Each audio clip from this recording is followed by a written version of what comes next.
Yo, what's up guys, welcome back to the channel.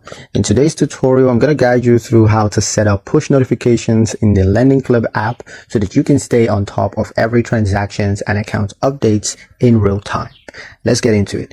The first step is to open the Lendingclub app. So go ahead and log into your account using your secured credentials. Once you're in, go to settings. From the main menu, you're going to tap settings and then look for notifications. Now you can enable push notifications because you're going to see a toggle for push notifications. Just turn this on to start receiving instant alerts. And of course, you can customize alerts. You can usually choose the type of notification that you want, such as transactions alerts, login alerts, security updates, or loan and payment reminders. And of course, you need to allow app permissions. Now, your phone may ask you to allow notifications from Lendingclub. So be sure to enable this so that alerts appear on your lock screen. And that's pretty much it for the video, guys. Hope you liked it. Hope you found the information here useful enough. If you did, like, share, and subscribe for more helpful tutorials. Thank you guys for watching, and I'll see you in the next one.